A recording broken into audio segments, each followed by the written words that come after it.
Vande Mataram all of you. Last video લેક્ચરની અંદર આપણે યુનિટ 5 રીડ 1 એમાં પાર્ટ 1 નો અભ્યાસ કરી ચૂક્યા છીએ. એટલે કે પીપર ધ ફેન્ટમ બેટ આપણું જે યુનિટ ચાલે છે આ યુનિટની અંદર એક જ રીડ છે. સામાન્ય રીતે આગળ આપણે જે અભ્યાસ કર્યો છે તેની અંદર એક જ યુનિટની અંદર 2 રીડ હોય, 3 રીડ હોય. આ 3 રીડમાંથી કોઈ એકાદું પોએમ હોય, પણ અહીંયા યુનિટ 5 ની અંદર માત્ર એક જ રીડ આપેલું છે, પીપર ધ ફેન્ટમ બેટ. બરોબર. તો અહીંયા જે આપણે આગળ પાર્ટ 1 ની અંદર જે પણ કંઈ અભ્યાસ કરી ચૂક્યા છીએ તેની અંદર આપણે ઇન ડિટેલ ડિસ્કશન પણ કરી હતી કે આ એક ડ્રામા આપેલો છે, એટલે કે એક નાટક આપવામાં આવેલું છે. આ નાટકની અંદર પાત્ર મુખ્ય તરીકે એટલે કે જે પ્રોટેગોનિસ્ટ પિયાની વાત કરવામાં આવી છે, એને નડતી મુશ્કેલીઓની પણ આપણે ડિસ્કશન કરી હતી કે ખાસ કરી અને અહીંયા પાલતુ પ્રાણીઓ વિશેની જે ચર્ચા છે. અને અહીંયા આ પાર્ટ 2 ની અંદર એટલે કે પેજ નંબર 53 ત્યાંથી બાકી છે આ યુનિટ. તો પેજ નંબર 53 થી જે આપણે શરૂઆત કરીએ છીએ, હવે at the end of the drama આપણે ખબર પડી જશે કે પ્રોટેગોનિસ્ટ એટલે કે એની અંદર જે રહેલ હીરો તરીકેનું કેરેક્ટર જે પિયાનું છે એને નડતી મુશ્કેલી શું હતી. અને at the end of the drama all situation are clear and now all is happy. એટલે કોઈ પણ ડ્રામાનો તમે અભ્યાસ કરો ને ત્યારે એ ડ્રામાની અંદર તમને ટ્રેજેડી જોવા મળે, એટલે કે દુઃખદાયક પરિસ્થિતિ હોય. ઘણી વખત માત્ર કોમેડી હોય. તમે જે મૂવી જોવો છો ને તો મૂવીની અંદર પણ આ 3 કાઇન્ડ ઓફ વર્ચ્યુઝ, આ ગુણ તમને જોવા મળશે. એક તો કાં કોમેડી હોય એટલે કંઈ હાસ્ય હોય, મૂવી હોય, ડ્રામા હોય, વોટ એવર કે સ્ટોરી હોય. તો સેકન્ડ ટાઈપ એ છે કે ટ્રેજેડી હોય એટલે કે દુઃખદાયક ઘટનાઓ હોય. તમે એવું જોયું છે કે એમાં જે પ્રોટેગોનિસ્ટ હોય એમાં એક એન્ટેગોનિસ્ટ હોય એટલે કે હીરો હોય, હીરોનો વિલન હોય, અને તમામ પરિસ્થિતિ એટલે કે જે આખી પરિસ્થિતિ એવી એમાં ક્રિએટ થતી હોય કે પ્રોટેગોનિસ્ટ જે છે હીરો એ દુઃખી થતો હોય છે, એટલે કે ટ્રેજેડી હોય છે. અને at the end of the picture or at the end of the drama or at the end of the movie all situation are cleared and now all is happy. અંતે તમામ પરિસ્થિતિ યોગ્ય થઈ જતી હોય છે. અને તો આની અંદર આ ટ્રેજેડી હોય અને એનો અંત છે એ સુખદાયક હોય. ઘણી વખત અમુક સ્ટોરી તમે એવી પણ જુઓ છો કે જે અંત દુઃખદાયક હોય. પછી જે મેઇન સ્ટોરીની થીમ આવી હોય છે tragic and comic. Tragic and comic એટલે એનો મિનિંગ શું થયો કે સ્ટોરી, ડ્રામા કે મૂવીની અંદર દુઃખદાયક બાબત પણ હોય છે અને કોમેડી એટલે કે હાસ્યાત્મક બાબત પણ હોય છે. તો આવી રીતે અહીંયા જે પ્રોટેગોનિસ્ટ છે તેને વચ્ચેની પરિસ્થિતિમાં થોડીક ફિલિંગ હર્ટ, લાગણીને ઠેસ પહોંચે છે એવું થોડુંક દુઃખ જોવા મળે છે. But at the end of the drama all situation are now clear. એ બાબત હવે આપણે અભ્યાસ કરીશું જેની અંદર એ જોવાનું છે. એટલે તમને આખો જ જે એનો મેઇન કોન્સેપ્ટ આપેલો છે કે આમાં તમને tragic and comic 2 type of effect in this unit. એટલે હવે જે આપણે સેકન્ડ પાર્ટની અંદર અભ્યાસ કરવાના છીએ એમાં તમને જોવા મળતી સ્ટોરી હોય, ડ્રામા હોય કે મૂવી હોય, એની અંદર રહેલ જે મેઇન 3 થીમ જે છે એક તો ટ્રેજિક, કોમેડી અને ટ્રેજિક કોમિક. આ ત્રણેય ટાઈપમાંથી અહીંયા ટ્રેજિક કોમિક એવી ઇફેક્ટ જોવા મળે છે. તો આપણે જોઈએ છીએ અહીંયા આગળ યુનિટ 5 પીપર ધ ફેન્ટમ બેટ આગળ પાર્ટ 1 ની અંદર શીખી ગયા છીએ, ત્યાંથી જ આગળ હવે અધૂરું છે, ટુ બી કન્ટિન્યુ. ટીચર સેડ કેરેક્ટરમાં તમે જોયું છે ટીચર છે, સ્ટુડન્ટ્સ છે, કારણ કે આખું આપણે જ્યારે દ્રશ્યની શરૂઆત થઈ સીન ઓપન્સ ઇન ક્લાસરૂમ. શેનું દ્રશ્ય છે? ક્લાસરૂમનું દ્રશ્ય છે કે જેમાં વિદ્યાર્થીઓ હોય, એટલે એક વિદ્યાર્થીઓની ડિસ્કશન છે, ટીચર છે, પિયા છે. અને અહીંયા આપણને હવે આગળ એના પ્રિન્સિપાલ શાળાની અંદર જે રહેલ એની પણ ડિસ્કશન આવશે. તો એ આગળ આપણે જોઈએ છીએ ટીચર છે ચિલ્ડ્રન. આગળની જે આપણે પરિસ્થિતિ જોઈએ એમાં એવું કીધું બધા સ્ટુડન્ટ્સ એમ કરીને આપ્યું હતું કે વાવ ધેટ્સ ઓસમ, એટલે કે આ તો અદ્ભુત કહેવાય. How old is she, how long have you had her. એટલે શું કહેવા માંગે છે કે એની ઉંમર કેટલી છે, કેટલો સમયથી તે તારી પાસે છે. વોટ ડઝ શી ઈટ, કોની વાત કરી છે? પિયાનું પેટ જે છે એટલે કે એનું પાલતુ પ્રાણી વાંદરું એની વાત કરી છે. તેણી શું ખાય છે? વોટ ડઝ શી વિયર, તેણી શું પહેરે છે? વેર ડઝ શી સ્લીપ, તેણી ક્યાં સૂવે છે? આવું બધા જ ક્લાસરૂમની અંદરથી સ્ટુડન્ટ્સ ક્વેશ્ચન કરવા લાગે છે એની સાથે 1 by 1 સો મેની ક્વેશ્ચન્સ. તમે જોયું અહીંયા ઘણા બધા પ્રશ્નો પૂછે છે, એટલે કે થોડું ચાઓટિક દ્રશ્યની અંદર કેવી પરિસ્થિતિ જોવા મળે છે, ઘોંઘાટિયું વાતાવરણ સર્જાય છે. એટલા માટે ટીચર સેડ ચિલ્ડ્રન કામ ડાઉન. અવાજ ખાવા લાગ્યો ને એટલે એવું કીધું, બાળકો કામ ડાઉન, શાંત રહો, કામ ડાઉન પ્લીઝ, એટલે કે શાંત રહો મહેરબાની કરીને. અધરવાઇઝ, બરોબર, નહીતર આપણે શીખી ગયા છીએ આ વર્ડ્સ, બરોબર. અધરવાઇઝનો મિનિંગ શું થશે? નહીતર. I will have to give you a writing task. શું કે તમે મોસ્ટ ઓફ ટાઈમ જોયું છે કે વધુ પડતો ક્લાસમાંથી ઘોંઘાટ થતો હોય એટલે ક્લાસની અંદર રહેલ ટીચર સીધું એવું કહે છે કે અવાજ બંધ કરો, નહીં તો હું તમને લખવા માટેનું કામ આપી દઈશ, રાઇટિંગ ટાસ્ક. એટલે કે આપણે આ તમામ પ્રકારની ડિસ્કશન છે એ બંધ કરીશું અને હું તમને લખવાનું કામ સોંપી દઈશ. એટલે તરત જ બધા શાંત થઈ જાય છે. બ્રેકેટમાં જો આપ્યું છે કે at this they are immediately quiet. Immediately એટલે શું થયું? તરત જ. સ્પેલિંગ શું કહેવા માંગે છે? ઇમિડિયેટલી એટલે કે તરત જ, એટલે કે એટ એ ટાઈમ, બરોબર. મિનિંગ આપણને ખબર જ હોય, પણ સ્પેલિંગ જે છે ખાસ એ આપણે યાદ રાખવો એ ખૂબ જ જરૂરી છે. ઇમિડિયેટલી ક્વાઇટ એટલે કે શાંત, તરત જ શાંતિ છવાઈ જાય છે, બધા જ બોલતા બંધ, કારણ કે લખવાનું કીધું ને. સ્ટુડન્ટ 5 એ કે ભલે gate sum photos and all. હજી શું કહે છે કે થોડાક એના ફોટો ને એવું બધું કંઈ તમને બતાવે. સ્ટુડન્ટ 6 વાય ફોટોઝ, એટલે કોઈ એક વિદ્યાર્થી, સ્ટુડન્ટ 6 એવું એટલું છે કે ક્લાસમાં તો ઘણા સ્ટુડન્ટ છે, એમાંથી કોઈ એક એવું કહે છે કે શા માટે photo? Why can't Pia bring the monkey to class. અરે ફોટો શા માટે? પિયા મંકીને જ અહીંયા ક્લાસરૂમમાં ક્યાં શા માટે ન લઈ આવે એમ? એટલે કે એવું કહે છે કે અહીંયા લઈ આવે જેથી કરીને બધા જ જોઈ શકે. સ્ટુડન્ટ્સ, એટલે એક સ્ટુડન્ટે આવું સજેશન કર્યું ને કે પિયા મંકીને જ ક્લાસરૂમમાં લઈ આવે, એટલે બધા જ વિદ્યાર્થીઓ એવું કહે છે કે મેડમ ટેલ હર, તેણીને કહો કે to bring the monkey to class, કે મંકીને ક્લાસમાં લઈ આવે. યસ કે હા like a show and tell, કે શો જેવું થઈ જશે એને કહો પ્લીઝ મેમ.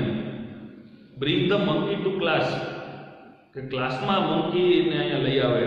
નો પિયા, નહીં પિયા, એટલે કે ક્લાસમાં લઈ આવવું પોસિબલ છે ને, તો અહીંયા ક્લાસમાં જ લઈ આવો. ટીચર સેડ ઓલ રાઈટ, એટલે કે બધું જ બરાબર છે, બધું જ બરાબર છે. I will ask the principal for special permission. એ બધું તો બરાબર છે, લઈ આવે પણ ખરા, પિયા હા પણ પાડે, પણ એ પહેલા આપણે આચાર્યની મંજૂરી લેવી પડશે, બરોબર. શું કીધું અહીંયા એમના ટીચરે કે પ્રિન્સિપલ ફોર સ્પેશિયલ પરમિશન, ખાસ કારણ કે ક્લાસરૂમની અંદર સામાન્ય રીતે આપણે આપણા પેટ પાલતુ પ્રાણીઓને લઈ આવવા અલાઉડ હોતા નથી, પણ આ તો સ્પેશિયલ એક નોલેજના ઇન્ટેન્શનથી અને specially discussion about also monkey, એટલા માટે અહીંયા સ્પેશિયલ પરમિશન આપે છે. અને એ પણ પૂછવાનું, નહીંતર પૂછવાય ન જવાનું હોય કે હું મારી પાસે એક પાલતુ કૂતરો છે તો હું ક્લાસમાં અભ્યાસ માટે આવું ત્યારે લઈ આવું, એવું ચાલે નહીં. બેલ રિંગ્સ, આ બધી ડિસ્કશન ચાલતી હતી ઘણી બધી વાર, હજી આગળ ચાલી હોય ડિસ્કશન, પણ ત્યારબાદ સમય પૂરો થાય છે એટલે બેલ વાગે છે. It is a recess time. Bell વાગ્યો તો ક્લાસ એનો સમય હતો, રિસેસનો સમય હતો, બ્રેક. સમા છે એટલે સમા એક વિદ્યાર્થી આવીને શું કહે છે કે પિયા હે પિયા, અરે પિયા ધ પ્રિન્સિપલ્સ કોલિંગ યુ. સમા આવીને શું કહે છે કે પિયા તને પ્રિન્સિપલ બોલાવે છે. એટલે તરત જ પિયાને એમ થાય, કારણ કે આપણને પ્રિન્સિપલ ચેમ્બરમાં બોલાવે એટલે આપણને સીધું જ મગજમાં એમ થાય કે આપણી કંઈક ભૂલ હશે. વોટ, શું, વાય, શા માટે, વોટ હેવ આઈ ડન, મેં શું કર્યું છે. પિયા સીધા એવા પ્રશ્નો કરવા લાગે, પણ ખરેખર શું હતું? આગળ ડિસ્કશન થઈ એ મુજબ કે પ્રિન્સિપાલને જઈને એમના ટીચરે વાત કરી, એટલે પ્રિન્સિપાલ એના માટે વધુ માહિતી એને મેળવવા માટે બોલાવે છે કે આવું શક્ય છે કે કેમ એમ. એન્ટર્સ ધ પ્રિન્સિપલ પ્રવેશે છે. હી કોલ્સ પિયાને બોલાવે છે. સી ગોઝ ટુ હિમ, એટલે કે તેણી ત્યાં જાય છે. કેવી રીતે? ટ્રેમ્બલિંગ શું થયો? ટ્રેમ્બલિંગ એટલે ધ્રુજતા, બરોબર. તેણી કેવી રીતે જાય છે? ટ્રેમ્બલિંગ, એટલે કે તેની ધ્રુવતા જાય છે. પ્રિન્સિપલ છે એ યસ પિયા, હા તો Piya, your teacher has just inform me, તારા શિક્ષકે હમણાં જ મને જાણ કરી. વિશેની આપણે આગળ ચર્ચા કરી ચૂક્યા છીએ, એટલે હવે તમને ખ્યાલ હોવો જ જોઈએ. તમારી પાસે પણ ટેક્સ્ટ બુક હોવી જોઈએ. હું દરેક ટેક્સ્ટ બુકના લેક્ચરમાં સ્પેશિયલ તમને કહું છું કે ટેક્સ્ટ બુક સામે રાખવાની છે, and you can write also a spelling. તમારે સ્પેલિંગના મિનિંગ જે છે ને એ પણ એમાં નોટ ડાઉન કરવાના છે, બરોબર, ખાસ ભૂલાય નહીં. Your teacher has just inform me that, હમણાં જ તારા શિક્ષકે મને જણાવ્યું કે you have a delightful monkey as a pet, એટલે પેટ એટલે પાલતુ પ્રાણી તરીકે તારી પાસે ડિલાઇટફુલ એટલે કે ખૂબ જ સુંદર, એમ ડિલાઇટફુલ મંકી કે તારી પાસે ખૂબ જ સુંદર એવું વાંદરું છે, મંકી છે પાલતુ પ્રાણી તરીકે. But this is just wonderful, આ તો અદ્ભુત કહેવાય. પાલતુ પ્રાણીઓમાં most of you can see a dog, બરોબર, or other type of birds, it's called birds, એટલે કે એ તો આપણે પક્ષીઓ કહેવાય પાલતુ. પણ અહીંયા તમને આ વાંદરું એટલે કંઈક અચરજ લાગે, આ તો અદ્ભુત કહેવાય. આઈ થિંક, હું એવું માનું છું કે it would be a wonderful idea, કે ખૂબ જ એક અદ્ભુત વિચાર રહેશે કે to bring your monkey to school, તારી પાસે પાલતુ પ્રાણી તરીકે રહેલ જે વાંદરું છે એને તું શાળાએ લઈ આવ, એ ખૂબ જ સારો વિચાર રહેશે. What did you say? Har name was ગરમ મસાલા, એટલે કે શું તું કાંઈક એને નામ આપ્યું છે ને ગરમ મસાલા, એટલે કે એનો મિનિંગ શું થયો? પીપર. આપણે હમણાં જ વાત કરી હતી આગળ સ્ટાર્ટિંગમાં કે પીપરનો મિનિંગ થાય મરી મસાલા, એટલા માટે. અને એ પણ આગળ અલગ અલગ, માનો કે આપણે રોટવીલર કૂતરાની વાત કરી હતી અને કિલર ઘાતકી હોવાથી એવું નામ આપ્યું હતું. પેલી પર્શિયન બિલાડીઓ હોવાથી અને ખૂબ જ કિંમતી હોવાથી ગોલ્ડ અને સિલ્વર એવું એનું નામ રાખ્યું હતું. એમ અહીંયા આ વાંદરું છે એ થોડુંક ચંચળ સ્વભાવનું હોય છે, એટલે એને મરી મસાલા એવું નામ આપ્યું છે, એટલે કે ગરમ મસાલા. મરી એટલે ગરમ મસાલા, કે શું તું કંઈક એને ગરમ મસાલા એવું કહે છો? એ પિયા જો પીપલ જો ખચકાટ અનુભવતા બોલે છે. આપણને અહીંયા 3 વખત પી કરી ડોટાઈ આપેલ છે. શું સૂચન કરે છે? કે કંઈક મૂંઝવણ અનુભવે છે, સામાન્ય રીતે બોલવામાં કંઈક એને મૂંઝવણ છે. પીપલ એટલે કે મરી, પ્રિન્સિપલ છે પિયા, આવી રીતે બોલે છે ડરથી, એટલે શું કહે છે? ધ્રુવતાને કે પિયા વોટ્સ રોંગ વિથ યુ, તારી સાથે શું થયું છે? નોટ ફિલિંગ વેલ ડિયર, કે વહાલી તને સારું નથી. નોટ ફિલિંગ વેલ એટલે કે સારું નથી, એટલે કે તબિયત બરોબર નથી.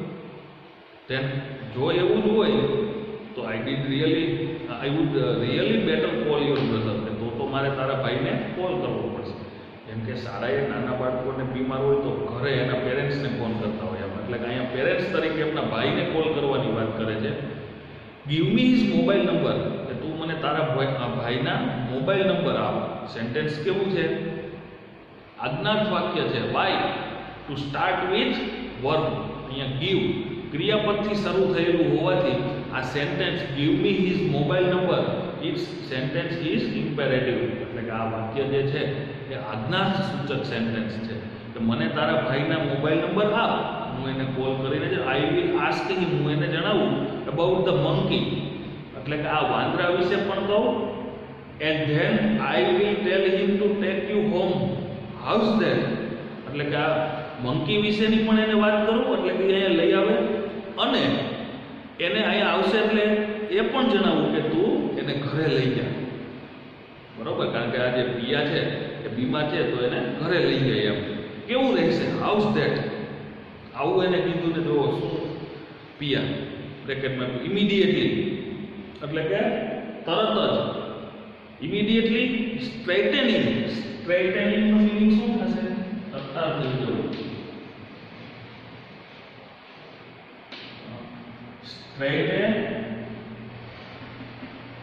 સ્ટ્રેટેનિંગ એટલે કે તત્કાળ થવું, તરત જ તત્કાળ થઈ જાય છે.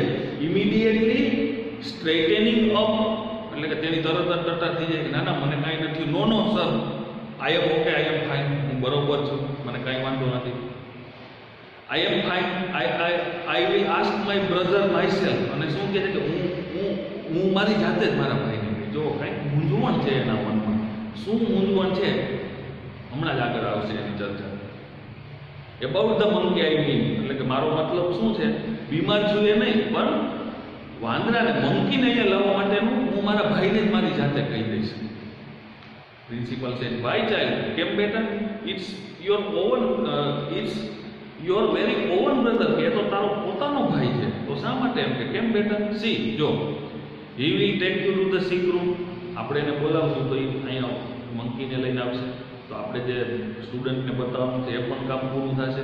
અને જો તને સિક રૂમ એટલે કે બીમાર માટેના ખંડમાં, એટલે કે હોસ્પિટલ, એમ તને સિક રૂમ બીમારના કક્ષમાં પણ લઈ જશે. He can call your parents from my mobile, અને મારા જ મોબાઈલમાંથી તે તારા માતા પિતાને પણ કોલ કરી દેશે.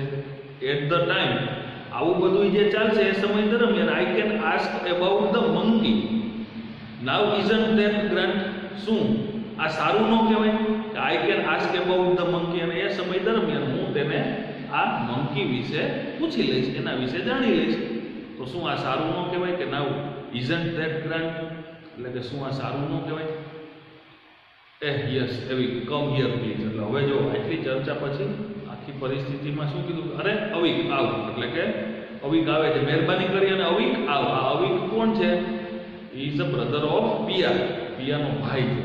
એટલે આપણે એમ થાય કે અહીંયા વાત કરતા હતા તો અવિક આવી ગયો, પણ પછી લંબાણ ટાળ્યું હોય છે.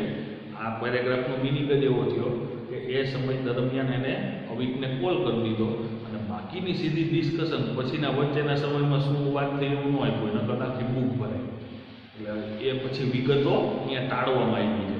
એટલે તરત જ હવે અવિક આવી જાય છે ને ત્યારની ડિસ્કશન આપેલી છે. નકર આપણે એમ થાય કે હજી ત્યાં આપણે વાત કરતા હતા કે અવિકને ફોન કરે ને આમાં કે ફોન તો કર્યો હોય ને અવિક આવી ગયો, પણ આ ચર્ચાના અંતે અવિકને ફોન કરવામાં આવ્યો હોય, ત્યારબાદ વચ્ચેના સમયમાં અવિક જ્યાં સુધી પહોંચે છે ત્યાં સુધીનું એમાં કાંઈ લખાણ ન હોય, અને સીધું જ અવિક આવે છે, કારણ કે મેઇન ડિટેલ જ લેવામાં આવી હોય, વધારાની બાબતો ટાળવામાં આવી હોય. તો જ ટૂંકા નાટકની અંદર જે વાત કરવાની છે એ અહીંયા અભિવ્યક્તિ થઈ શકે. સો અરે અવિક આવ, મહેરબાની કરીને અહીંયા આવ. અવિક છે running up from right wing. Right means કે જમણી બાજુની પાંખમાં, એટલે કે આખું બિલ્ડિંગ હતું આમ, એમાં જમણી બાજુની સાઈડમાંથી અવિક આવે છે. Sir, is my sister in trouble again? ટ્રબલનું મિનિંગ શું થશે? મુશ્કેલી. એટલે કે શું મારી બહેન ફરી પાછી મુશ્કેલીમાં છે? This sentence is indicate that Avik is also aware of Piya's feeling. આ વાક્ય આપણને અહીંયા શું દર્શાવે છે અવિકનું? કે શું મારી બહેન ફરી પાછી મૂંઝવણમાં છે, એટલે કે અહીંયા કંઈ મુશ્કેલીમાં છે એવો અર્થ પણ થયો, બરોબર? મૂંઝવણ અથવા તો મુશ્કેલી, કે શું મારી બહેન કંઈ મૂંઝવણમાં છે, એટલે એનો મિનિંગ એવો થયો કે એની મૂંઝવણની પરિસ્થિતિનું reason Avik is know very well, કારણ કે એ એની સાથે જ રહે છે, એમની પોતાની સિસ્ટર છે, એટલે કે એની સાથે જ રહેતી હોવાથી એને શું મૂંઝવણ છે એનો કંઈક એને સમથિંગ નો ધેટ, એના વિશે એને જાણ થઈ. એટલે કે ફરી પાછી કંઈ મુશ્કેલીમાં છે, પણ સ્કૂલમાં તો પહેલી વખત થયું, અવિક માટે આ બીજી ત્રીજી કે ચોથી વખત હોઈ શકે. શા માટે? કારણ કે એ આખી પરિસ્થિતિ અવિક એમનો બ્રધર જે છે એ સારી રીતે જાણે છે. એટલે આ સેન્ટેન્સ જ જો તમે થિંકિંગ કરો તો ખબર પડી જાય. એટલે જ એવું કહે ને કે ફરી પાછી મુશ્કેલીમાં છે, એનો મિનિંગ જ એવો થયો કે આની પહેલાંય આવી મુશ્કેલી આવી ગઈ છે, અને જો આવી મુશ્કેલી આવી ગયેલી છે એટલે Avik know very well that. Principal said no, કે ના? પિયા સેડ યસ, કે હા. પિયા પાડે, પ્રિન્સિપલે ના પાડી. પ્રિન્સિપલ શા માટે ના પાડે? કારણ કે હું કઈ મુશ્કેલીમાં છો, મૂંઝવણ છે. ત્યારે એને કીધું ના ના હું બરોબર છું, ટટા થઈને સ્ટ્રાઇક કરી દઉં, કાંઈ વાંધો નથી, પોલીસ વેલ. પણ પિયા શું કહે છે? એ મૂંઝાયેલી ખરેખર હતી. એના જે બે ત્રણ સ્ટેટમેન્ટ એવા દર્શાવે છે અહીંયા, કારણ કે એને પીપર એવું કીધું, I will ask myself. Principal said I think your sister is not feeling too well. શું કહે છે કે મને પણ એવું લાગે છે કે તારી બહેન છે એ કંઈ સારું નથી અનુભવી રહી, એટલે કે કંઈક બીમાર હોય એવું લાગે છે, કંઈક મુશ્કેલી છે એવું લાગે છે. Not well. I don't know what has happen, પણ હું કંઈ જાણતો નથી કે આ શું બન્યું છે. હેપન મીન્સ શું બન્યું છે. સી સીમ્ડ ફાઇન, તેની બરોબર જ હતી, કાંઈ વાંધો નહોતો, ઓકે. અન્ટિલ, ત્યાં સુધી I started asking Har about your monkey. શું કીધું? જો પ્રિન્સિપાલે આ વાત કરી ને અવીક નો થેટ, પ્રિન્સિપાલે એવું કીધું કે અત્યાર સુધી કાંઈ વાંધો નહોતો, કે જ્યાં સુધી મેં એને વાંદરા વિશે પૂછવાની શરૂઆત ન કરી ત્યાં સુધી બધું બરોબર જ હતું, એને કાંઈ વાંધો નહોતો. જો અવીક કે મંકી, વાંદરું. પ્રિન્સિપલ છે હા યસ કે હા. You must be confused. જો પ્રિન્સિપલે અવીકને શું કીધું કે તું પણ કન્ફ્યુઝડ એટલે કે મૂંઝાયેલ હોવું, બરોબર, મૂંઝવણમાં હોય એવું લાગે છે. શું શબ્દ અહીં આપેલો છે? કન્ફ્યુઝડ.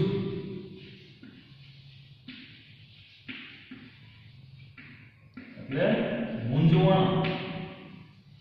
તું પણ મૂંઝવણમાં એવું લાગે છે. વોટ વિથ ઓલ ધ ગરમ મસાલા એન્ડ કાલી મિર્ચી, એટલે કે આ પીપરનો મિનિંગ ઈ થાય, ગરમ મસાલા અને કાલી. આ બધું શું છે ગરમ મસાલા અને કાલી મિર્ચીનું? હા બટ યુ સી બેટા it's like this.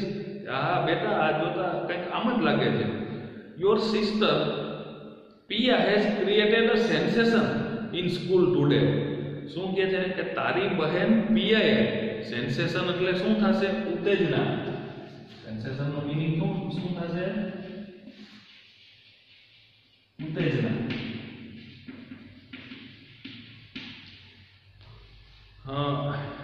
Your sister Pia has created a sensation in school today by telling her class about your pet monkey Pepper. શું કહે છે કે તારી પાસે રહેલ પાલતુ પ્રાણી તરીકે જે પીપર એટલે કે આ વાંદરું છે એના વિશે જ્યારે ક્લાસે પૂછવાની શરૂઆત કરી ને ત્યારથી એને ઉત્તેજના પેદા કરી છે બધાને માટે. યસ કે હા, અ સેન્સેશન. યસ કે હા, ખરેખર ઉત્તેજના પેદા કરી છે. Repeated this word. Avik said so, કે તેથી Pepper's gone to your head finally. Hasn't it. શું કહે છે કે તો બરોબર કે આ પીપર છે એ તારા મગજમાં સવાર થઈ ગયું છે. અવીક કોને કહે છે? પિયાની. હેઝન્ટ ઇટ ક્વેશ્ચન ટેગ આપેલ છે, એટલે કે વાક્યના અંતે ખરાઈ કરવા માટે પૂછવામાં આવતો, એગ્રીમેન્ટ માટે પૂછવામાં આવતો પ્રશ્ન છે કે તો તારા મગજમાં આ મંકી એટલે કે પીપર મગજમાં સવાર થઈ ગયું છે, બરોબર ને?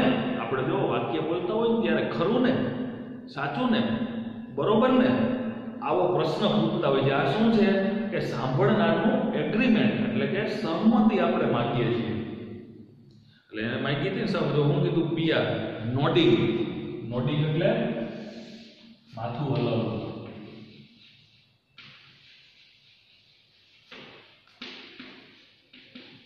માથું હલાવવું પણ હકારમાં. મન ફાવે ને આમાં કરતા હોય તો આપણે માથું હલાવ્યું કહેવાય, પણ નોડિંગનો સ્પેશિયલ મીનિંગ શું થશે? માથું હલાવવું એટલે કે હકારમાં માથું હલાવવું. મીન્સ કે look, it's cold nodding, right? હા પાડે છે તેણી કે હા તેણી. આ તેણી એટલે કોણ? Here she is a Pepper, બરોબર. અવીક સેડ વોટ, શું? Piya said she Pepper. The she monkey has gone to my head. Avik please કે હા આ પીપર એ વાંદરું જે છે ને એ મારા મગજમાં સવાર થઈ ગયું છે. અવીક મહેરબાની કરીને ડોટ ડોટ આપ્યું છે એટલે અધૂરું જ વાક્ય છે. Avik said no. તરત જ પ્રિન્સિપાલને તેવું જણાવે છે કે ના, actually it's my silly sister's fault, કે આ મારી મૂર્ખ બહેનનો જ વાંક છે. માય પેરેન્ટ્સ, હવે જો એની વાત કરે છે કે મારા માતા પિતા નોઇંગ ધેટ, જાણતા હતા કે C can't handle any excitement four long, કે તે લાંબા સમય સુધી એક્સાઇટમેન્ટ એટલે કે ઉત્તેજના સહન કરી શકશે નહીં. Have sent the poor monkey back to South Africa. એટલે કે મારા માતા પિતાએ આ મંકીને ફરી પાછું સાઉથ અમેરિકા મોકલી દીધું. આ વાક્ય શું કહેવા માંગે છે કે વધુ લાંબા સમય સુધી આ ઉત્તેજના સહન કરી શકશે નહીં. એટલે કે સતત ને સતત નાના બાળકોને તો આવા પ્રાણીઓ હોય એટલે પોતાનો તમામ સમય એમાં જ વ્યતીત કરતા હોય. એનાથી થોડા કંઈ દૂર રાખો તો એને ગમતું ન હોય. એટલે જો આવું લાંબા સમય સુધી ચાલે તો ભણવામાં અને એની ઉપર અસર થતી હોય છે. એટલા માટે સમજી વિચારીને પાણી આવે એ પહેલાં જ પાળ બાંધી લીધી.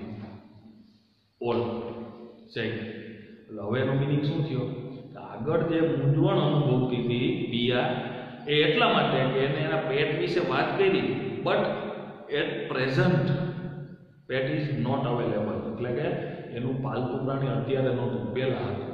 એટલે હવે એમાંય વળી પાછું બધાએ એક તો એના પ્રત્યે એને અતિશય લગાવ થઈ ગયો હતો, અને એ નહોતું. કારણ કે જે બાબત પ્રત્યે તમને અતિશય લગાવ હોય એ લઈ લઈએ તો જેમ કે આપણને સતત મોબાઈલમાં રચ્યા પચ્યા રહેતા હોય અને પછી હાવ મોબાઈલ લઈ લઈએ આપે જ નહીં. તો તમે જોયું છે ઘણી પેલી જે પબજી ગેમ વિશે તમે જાણો છો કે પબજી રમી રમી અને ઘણા બાળકો ઘણી ગેમ્સ એવી આવે છે કે જે આપણા મગજ ઉપર સવાર થઈ જાય છે અને લાંબે ગાળે પછી પબજી રમવાનું હાવ બંધ કરી દે તો કેટલાય આત્મહત્યા કરી લે છે. ધીસ ઇઝ અ ફેક્ટ, બરાબર. એટલે એને કહેવાય મગજ ઉપર સવાર થઈ જવું. એટલા માટે આવી પરિસ્થિતિ આવી પહેલાં જ એને વહેલા વહેલી તકે એને મોકલી દીધું, ઓલ ઇન્ક્લુડિંગ ધ પ્રિન્સિપાલ, એટલે કે પ્રિન્સિપાલ સહિત. ઓહ, એટલે કે એક આશ્ચર્યજનક નકારાત્મક ઉદ્ગાર કે અરે ધેટ્સ જસ્ટ ટુ બેડ, આ તો બહુ ખરાબ થઈ ગયું. અને આવું કોઈના જીવનમાં થાય તો ખરાબ જ કહેવાય. બોસ, હે ભગવાન, ઇમેજિન, કલ્પના કરો કે poor Pia was going to be arrested, એટલે કે આ એના વિચારોમાં આ પિયા છે એ પાગલ થઈ જાય. એરેસ્ટેડ એટલે ખરેખર બંધાઈ જવું કે કોઈને પૂરી દેવા, પણ અહીંયા શું છે વિચારોમાં બંધાઈ જાય તેની વાત છે. કોઈ શારીરિક રીતે કોઈને લોકઅપમાં લોક કરી દેવાની વાત નથી. એટલે એવું કહે છે કે બોસ, ઇમેજિન, કલ્પના કરો કે poor Pia was going to be arrested, એના વિચારોમાં તો તેણી એટલે કે પિયા પાગલ થઈ જાય. અવિક said yeah, અરે I was hoping that she would be, કે હા મને પણ એવું લાગે છે કે તેણીનું તેમ જ થાત, એટલે કે જો એનો સમયસર ઈલાજ ન થયો હોત તો ખરેખર તેણીનું એવું જ થાત કે હાવ પાગલ થઈ જાય. I wish I could have shift her back to the South American jungles, તેથી અમે અમારી એવી ઈચ્છા હતી કે તેથી અમે તેને ફરી પાછું શિફ્ટ એટલે કે વહાણ મારફતે ફરી પાછું back to the South American જંગલ, એટલે કે સાઉથ અમેરિકાના જંગલ એનો વસવાટ છે, એટલે કે જ્યાંથી લઈ આવ્યા હતા ત્યાં ફરી પાછું એને મૂકી આવ્યા. કેપ્ટર ધ મંકી ઇન્સ્ટીડ, એટલે કે કેપ્ટર ધ મંકી એટલે કે આ મંકીને હજી પણ અમારી પાસે રાખવાનું. ઇન્સ્ટીડ એટલે કે ને બદલે, ઇન્સ્ટીડ એટલે શું થશે? ને બદલે, એટલે કે ને બદલે મીનિંગ કેપ્ટર ધ મંકી એટલે કે મંકીને રાખવાને બદલે ફરી પાછું તેને અમેરિકાના જંગલમાં છોડી આવ્યા. બેલ રિંગ્સ, બેલ વાગે છે, અહીંયા એન્ડ આવી ગયો. હવે આ નાટકને ક્લોઝિંગ તરફ લઈ જાય છે. Principal and teacher started sending the children toward the wings, એટલે કે પ્રિન્સિપાલની ચેમ્બરની આગળ રહેલી બંને વિંગ જે છે, લોબી, એ લોબીમાં રહેલ બધા જ વિદ્યાર્થીઓ પણ આતુરતાથી અહીંયા રાહ જોતા હતા કે શું થાય છે, વોટ હેપન. બેલ વાગે છે, પ્રિન્સિપાલ અને શિક્ષકો બધા જ બાળકોને ફરી પાછા ટુવર્ડ ધ વિંગ્સ, આ વિંગમાંથી લોબીમાંથી તેને ખસેડે છે. પ્રિન્સિપાલ સેડ વેલ વેલ, સારું, ધેટ્સ એન્ડ ઓફ ધેટ, જે થયું તે બધાનો અંત આવ્યો. ટુ બેડ, અતિશય ખરાબ થયું. Here to is indicate to compulsion, એટલે કે ફરજ પડે, ભારપૂર્વક કહેવા માટે છે. બહુ અતિશય ખરાબ થયું. We won't be able to visit such an amazing creature, એટલે કે ખરેખર આ અદ્ભુત એવા પ્રાણીની મુલાકાત લેવાથી અમે એની મુલાકાત લેવાનું ચૂકી ગયા. Now come on everyone back to class, ચાલો હવે બધા જ વિદ્યાર્થીઓ ફરી પાછા પોતપોતાના ક્લાસમાં જશે. Teacher said come on everyone back, please get back to the class, time over, સમય પૂરો થઈ ગયો છે, ચાલો ચાલો દરેક વિદ્યાર્થી પોતાના ક્લાસમાં જશે. આવી સૂચનાઓ તો તમે પણ you can also hear many times. બ્રેકેટમાં એઝ ધ ચિલ્ડ્રન લીવ, હવે કેવું થાય છે કે કંઈક આતુરતા હતી, આ વાંદરું જોવા પડશે પણ એ થયું નહીં, એટલે હવે આપણી મેન્ટાલિટી કેવી થાય? બાળકો બધાને શું થયું? ચિલ્ડ્રન લીવ, ત્યાંથી છોડીને જાય છે. ડ્રેગિંગ,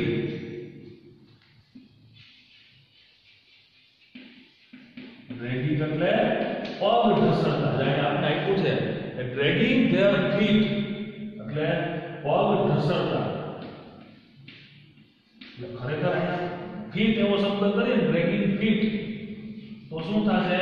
પગ ઘસડતા એટલે કે અનિચ્છાય જવાની ઈચ્છા ન હોય પણ પરાણે આપણને કોઈ કાઢે છે એટલે આપણી જવાની ઈચ્છા નથી, આપણો હેતુ સિદ્ધ ન થયો એટલે દુઃખ છે. Dragging there fit અનવિલિંગલી, dragging there fit અનવિલિંગલી, અનવિલિંગલી એટલે અનિચ્છાય. તો અનવિલિંગલી એન્ડ મટરિંગ બળબડતા એન્ડ ગ્રમ્બલિંગ, બરોબર. અનિચ્છાએ બળબડતા બોલતા બોલતા અનિચ્છાએ પગ ઘસડતા ચાલવા લાગ્યા. Move back to her spot, બરોબર. પિયા મૂવ્સ બેક, પિયા છે એ ફરી પાછી જાય છે ટુ હર સ્પોટ એટલે કે પોતાનું સ્થાન જગ્યા છોડીને. ડાઉન સ્ટેજ એટલે કે સ્ટેજ ઉપર ઊભી હતી, સ્ટેજથી પોતાનું સ્થાન છોડી અને રાઈટ એટલે કે એની યોગ્ય જગ્યાએ જતી રહે છે. પિયા અસાઇડ, અસાઇડ એટલે બાજુ ખસીને. અસાઇડનું મીનિંગ શું થશે? બાજુ. અહીંયા શું કહેવા માંગે છે? બાજુ ખસીને. પિયા થેન્ક્સ અ લોટ, આભાર. કોનો આભાર માને છે? અવિક, યુ હેવ સેવ્ડ મી. અવિક તારો આભાર કે મને બચાવી આજે. અવિક કહે છે જો લાસ્ટમાં હેપીનેસ આપેલ છે કે ધેટ્સ નોટ ઇનફ, આટલું પૂરતું નથી. Now for the whole month your chocolates are mine. આ આખા મહિનાની તારી જેટલી ચોકલેટ છે ને એ હવે મારી થઈ, એટલે કે આમે બચાવવા બદલ તારે મને આપવું પડશે. આ ભાઈ બહેનના પ્રેમની વાત છે. પિયા છે ઓહ નો ભૈયા પ્લીઝ, કે અરે ના ભૈયા મહેરબાની કર, એટલે કે એમાંય પણ ગર્લ્સ તરીકે ચોકલેટ તો એને અતિશય પસંદ હોય એટલે એ ના પાડે છે કે મહેરબાની કરીને બધી ચોકલેટ તારી નહીં.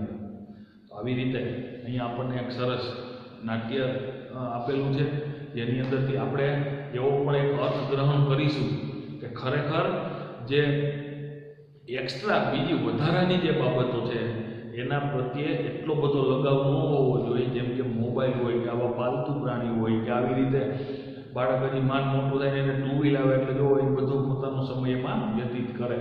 આવી રીતે કોઈ પણ વસ્તુમાં નાની ઉંમરે એટલા ગરકાવ ન થવું કે એની અસર આપણા શિક્ષણ એજ્યુકેશન ઉપર પડે અને આપણી આવનાર ફ્યુચર ઉપર પડે. આ આપણે આમાંથી શીખીશું.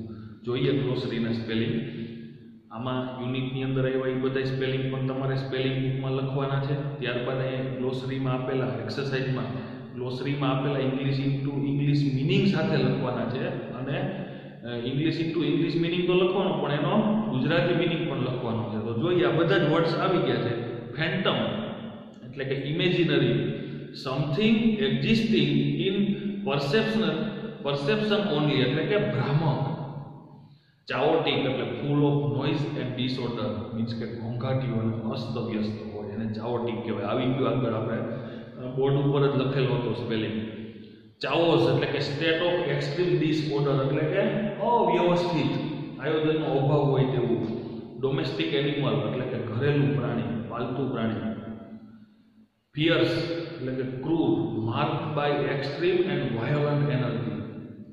ડિસગાઇઝ એટલે કે conceal identity. Chant recite with musical intonation એટલે કે તાલબદ્ધ રીતે. અને ઇનઓડિબલી એટલે કે impossible to hear, not commercially not audible એટલે કે સંભળાય નહીં એ રીતે. ઇનઓડિબલ એટલે ન સંભળાય એ રીતે બોલવું. ઇરપ્ટ, એક્સપ્લોડ, બર્સ્ટ એટલે કે ફાટી નીકળવું. ઓસમ, અમેઝિંગ, અદ્ભુત, ઇમ્પ્રેસિવ, બ્રીથટેકિંગ. શિપ્ડ એટલે કે move commercially, sent by a ship એટલે કે જહાજ મારફતે મોકલવું. Ship sent by a ship. Next wings એટલે કે area of each side of a class. માનો કે આપણો ક્લાસ છે અને બંને બાજુ જે લોબી હોય એને વિંગ કહેવાય, બરોબર. આમ વિંગ એટલે પાંખ, પણ એવી જ રીતે લોબી હોય લાંબી, આપણે અહીંયા છીએ તો બંને સાઈડ હોય એને વિંગ કહેવાય. ડ્રેગ એટલે કે પુલ, ઢસડતા ઢસડતા ચાલવું, મીન્સ કે અહીં આપેલું છે ડ્રેગિંગ. ફીટ તો કે પગ ઘસડતા ચાલવું. મટર, મેક નોઇસ, ટોકિંગ લો વોઇસ, ગણગણવું એટલે કે ધીમા ધીમા અવાજે બોલે. શું બોલે છે એ નજીકમાં રહેલા ન સંભળાય એને બળબડવું કહેવાય, અને જેને કહેવાય મટરિંગ. ગ્રમ્બલ એટલે કે મેક કમ્પ્લેનિંગ રિમાર્ક ઓર નોઇસ શો અનહેપીનેસ એટલે કે બબડાટ કરવો અને અનહેપીનેસ નોઇસ. કે જે આપણને આનંદ ન અપાવે. તો આવી રીતે અહીંયા ક્લોઝલીના વર્ડ્સ છે. કોમ્પ્રિહેન્શન જે છે એ બધું પૂરું કરી દેજો. ખાસ કોમ્પ્રિહેન્શન ની અંદર રહેલ C1.3 જો answer the following questions, 6 question આપેલા છે તૈયાર કરવાના, બરોબર? કારણ કે યુનિટ ઉપર આધારિત શોર્ટ નોટ લખતા આવા ક્વેશ્ચન તૈયાર કરશો તો જ આવડશે. So you prepare this. તો કોમ્પ્રિહેન્શનમાં આટલું કામ કમ્પ્લીટ કરી રાખજો. વોકેબ્યુલરીથી આપણે નેક્સ્ટ લેક્ચરની અંદર એનો અભ્યાસ કરીશું. અને એ જ રીતે આપણને અહીંયા ફંક્શનનો જે ટોપિક આપેલો છે એ રિપોર્ટિંગ ઇવેન્ટ છે, જે આપણે ઓલરેડી શીખી ગયા છીએ, બરોબર? પણ છતાંય આમાં થોડીક પ્રેક્ટિસ કરી લેવી. અને આ યુનિટની અંદર તમારે તમામ તૈયારીઓ કરવાની છે, રાઈટ? W1 ની અંદર તમને the effect of watching television too much, વધુ પડતી ટીવી જોવાની ખરાબ અસરો વિશે, રાઈટ? 150 વર્ડ્સ, 150 શબ્દમાં નિબંધ છે, જે તમારે તમારી સ્પેલિંગ બુકમાં લખવાનો અને તૈયાર પણ કરવાનો. આપણી એક્ઝામ માટે અગત્યનો રહેશે, કારણ કે પેરેગ્રાફ રાઇટિંગ છે એ ટેક્સ્ટ બુક ઉપર ડિપેન્ડેડ હોય છે અને આપણે એ જ રીતે પૂછીએ છીએ. તો હવે નેક્સ્ટ લેક્ચરની અંદર થોડું કામ બાકી છે, એ સાથે આપણે આ 9મા માસિકનો કોર્સ પણ પૂરો થશે, કારણ કે એમાં 3, 4 અને 5 ત્રીજું, ચોથું અને 5મું યુનિટ છે, જેની પણ એક્સરસાઇઝ સાથે કમ્પ્લીટ તૈયારી કરવાની છે. ક્વેશ્ચન આન્સર હોય, એક્સરસાઇઝ હોય, એની અંદર આપેલ સ્પીચ હોય, રિપોર્ટ હોય કે પછી એસે રાઇટિંગ હોય, બધી જ તૈયારી 3, 4 અને 5ની કરી નાખવાની આ 9મા માસિક એક્ઝામ માટે, બરોબર? તો નેક્સ્ટ લેક્ચરમાં થોડુંક એક્સરસાઇઝનું કામ છે એ આપણે પૂરું કરીએ એટલે 9મા માસિકના કોર્સનું કામ કમ્પ્લીટ. Thank you.